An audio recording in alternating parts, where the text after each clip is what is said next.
மதுரையில பிரீமியமான வீட்டடி மனை வாங்கணுமா இல்ல கம்மி பட்ஜெட்ல வில்லா வாங்கணுமா? அப்ப நீங்க வரக்கூடிய பிளேஸ் நம்ம ஃபேர்லாண்ட் டவுன்ஷிப் தான். நம்ம ஃபேர்லாண்ட் எங்க லொகேட் இருக்குன்னு பாத்தீங்கன்னா நம்ம மதுரை டு திண்டுக்கல் போகக்கூடிய என்எச் ரோட்ல ஐயங்கோட்டை அப்படின்ற ஊர்ல டெம்பிள் சிட்டிக்கு அப்படியே ஆப்போசிட்ல தான் ஃபேர்லாண்ட் லொகேட் ஆயிருக்கு. ஃபெசிலிட்டிஸ்லாம் என்னன்னு பாத்தீங்கன்னா என்ட்ரன்ஸ்லயே ஒரு பிரம்மாண்டமான ஆர்ச் கொடுத்துட்டு இருக்காங்க. 24/7 பாத்தீங்கன்னா செக்யூரிட்டி சர்வீஸும் அவைலபிளா இருக்கு. கிட்டத்தட்ட 39 ஏக்கர் வரைக்கும் பாத்தீங்கன்னா ஃபுல்லி கேட்டட் கம்யூனிட்டி அமைச்சு கொடுத்திருக்காங்க.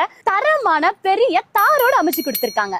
இந்த பிரம்மாண்டமான பிளேஸ்ல நீங்களும் உங்க வீட்டு மணியை கிட்டத்தட்ட 3 சென்ட்டுக்கு மேல புக் பண்ணிட்டு 1 மந்த் ரெஜிஸ்ட்ரேஷன் பண்ணிட்டீங்க அப்படின்னா ஒரு சூப்பரான தரமான ஆஃபர் உங்களுக்காக காத்துட்டு இருக்க. தீபாவளி ஆஃபரா கிட்டத்தட்ட 2 பவுன் உங்களுக்கு தங்கம் ஃப்ரீயா கொடுத்துட்டு இருக்காங்க நம்ம ஃபேர்லாண்ட் டவுன்ஷிப்ல இருந்து. இந்த பொன்னான ஆஃபரை யூஸ் பண்ணிக்கோங்க மக்களே. ஏன் அப்படின்னா இந்த ஆஃபர் கிட்டத்தட்ட தீபாவளி வரைக்கும் மட்டும் தாங்க. கீழே தெரிய நம்பரை கான்டாக்ட் பண்ணிக்கோங்க. ஃபர்தர் டீடைல்ஸ் எல்லாமே உங்களுக்கு சொல்லிடுவாங்க. இந்த தீபாவளிக்கு நம்ம மண்ணையும் பொண்ணையும் சேர்த்து அள்ளிக்கிட்டு போலாம்.